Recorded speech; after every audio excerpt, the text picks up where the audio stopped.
Hello, you've either watched me before or you're new here. So, if you are new here, hi, I'm Hellfire. I wouldn't blame you if you've never heard of me before. This is kind of one of my first actual videos, but I used to do live streams a lot, so if I do those again, uh, make sure to stop by. They're not common, don't count on it. Alright, well, enough stalling. I guess we should just get into the video. This is gonna be a while editing. First, you probably have a question. What is Ghostly Manor? Well, to cut it short, it's a game on Roblox inspired by Luigi's Mansion. More specifically, the Scarescrapers from Luigi's Mansion 3. Now, don't worry if you never played any of those games before. I will perfectly explain, well, maybe not perfectly, but I'll try to explain how the game works. To keep it short, you have an objective you have to complete. This can be from catching ghosts, to collecting money, to speedrunning floors. Um, I'll explain these more in detail later. Now, we should focus on the main idea of the game, catching ghosts. To catch a ghost, you have to use your flashlight first. If you try to catch them without using your flashlight, they'll just not be caught. If you look at the video playing in the background, you'll also see that I have a vacuum I'm using to catch the ghosts. You have to use the vacuum to actually catch the ghosts once they are stunned by the flashlight. When I'm using the vacuum, you'll see a circle appear. When you move in the opposite direction that the ghost is pulling you in, it will fill the circle and deal damage to the ghost. Once the circle has reached a certain point, you can press space to do a move called a surge. This will deal a lot more damage to the ghost than just pulling it, but will also drain the circle completely. This, though, does more damage to the ghost and has a chance of killing it. Now you might be wondering, what am I doing in the background video right now? There's actually a key you can see on the minimap in the bottom right. In some rooms, there are keys you have to look for to open up locked doors. They are either hidden by ghosts or in objects in the room, sometimes both. Sometimes, a ghost will have a shield around them.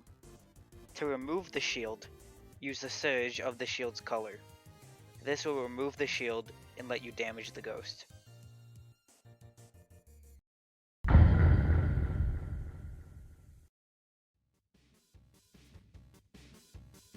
The objective of the game is to complete the task you are given at the start of the floor.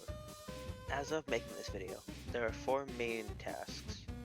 Capture ghosts, collect money, save the civilians, and find the exit.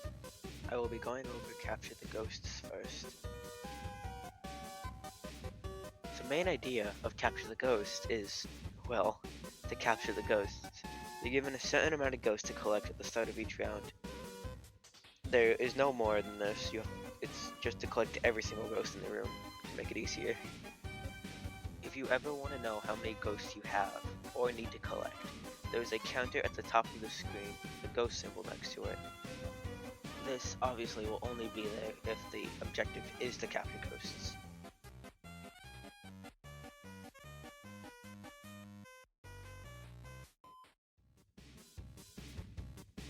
Collect coins is a simple objective where you have to, well, collect coins. The amount of coins you need can be determined on how many players you have and what the difficulty setting of the tower is. If you have it set to normal, which is what the background video is playing as, you can have it set to 1,000 to 3,000 coins. But you might be wondering, how do you get coins? Well, it's not complicated, but I'll explain it. To get coins, you can either get them from capturing ghosts or searching items. Or, if you're lucky, you can find a golden ghost inside of objects, which will drop a lot more coins than regular ghosts, and are the main source of money in this game mode. Also remember, there are not enough ghosts to complete the minigame on their own. You have to actually collect coins from objects in the rooms.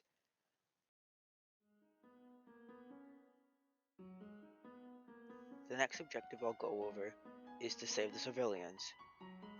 In Save the Civilians, there are 4 civilians around the area. It's best to split up if you're in multiplayer, or search the entire area if you're in single player. When you go through rooms, it's better to clear out the ghosts than leaving them there, because if a civilian goes into a room with ghosts, they'll start freaking out until all the ghosts get removed. If somebody has a civilian and they don't know what to do with it, you are able to take it from them by going behind them and holding space. This should only be done if they don't know what they're doing, and not just to troll. You are able to have more than one civilian following you at once. In fact, you can have all 4 at once. Just good luck not annoying your friends, because they will be annoyed by that.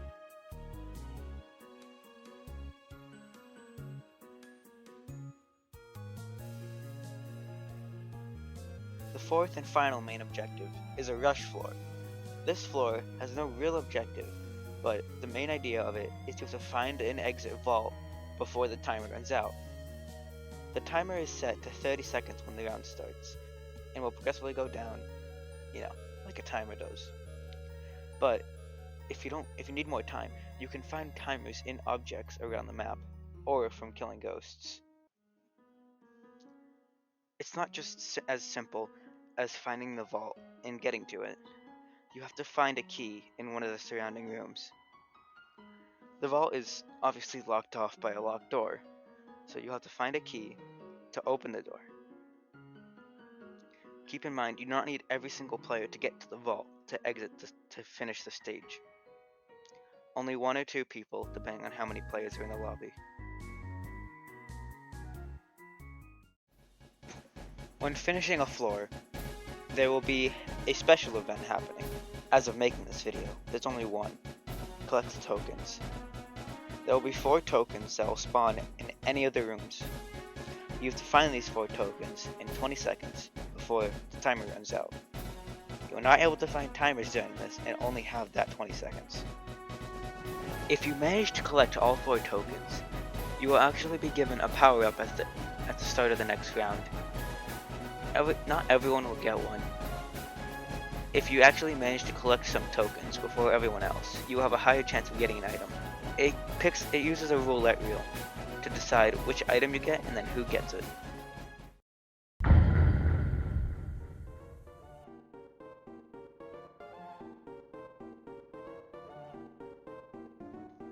As of making this video, there are 4 items in the game. There is a health upgrade. If you have it equipped, or find it randomly, it'll make it so that whenever you capture a ghost, it'll have a higher chance of dropping hearts, which can be used to heal you. Secondly, we have a surge upgrade. The surge upgrade is an upgrade that you can get from the roulette or just found around the map. The surge upgrade upgrades your vacuum so that you can have a level 4 surge instead of just the one that you currently have. Third, we have these goggles. I'm not sure what they're actually called. The goggles give you the ability to see ghosts when they're invisible. You're not able to see the ghost, but you're able to see a particle effect of the ghost color. There is also this mappa item, which is special, because if you get it from the token roulette, and you get it, you will be the only one who will be able to see the map.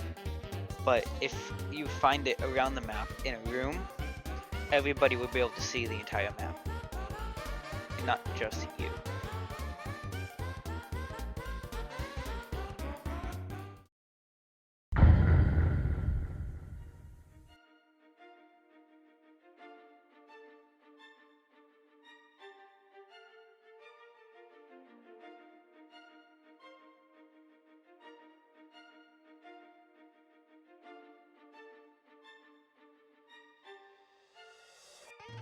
Every 5 floors there will be a boss fight.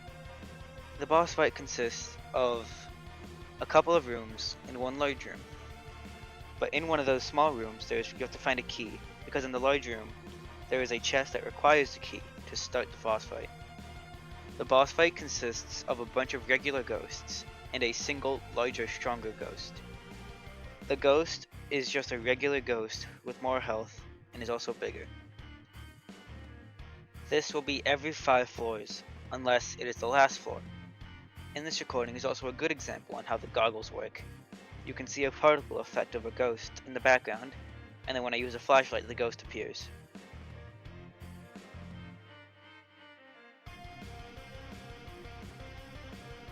final boss is on the final floor, obviously. It is a fight with a bunch of regular ghosts, which can be very annoying at times because they can knock you off of actually fighting the boss. And then there's the boss itself. The boss is a giant white ghost that will throw pieces of bricks at you. These don't do much damage, but they can rack up really quickly. It's pretty important to keep track of where the boss is so that you don't lose track and have to look around the entire map for him. It will start off like a normal fight, just stunning him with a flashlight and then weakening him with the vacuum. But halfway through, around 200 or 300 health, he will activate a shield and start using bombs as attacks. You have to use your vacuum to grab onto the bombs and then shoot them back at him to destroy his shield. Or he could walk into the bomb himself, which happens a lot. Power-ups are really important on this, so if you're lucky enough to get them from a drop from a ghost or get them from the previous level, then you are really lucky, because that will make it so much easier. This fight might seem easy, but it's actually pretty difficult because of all the smaller ghosts. They can knock you off the boss even if you are almost about to kill it.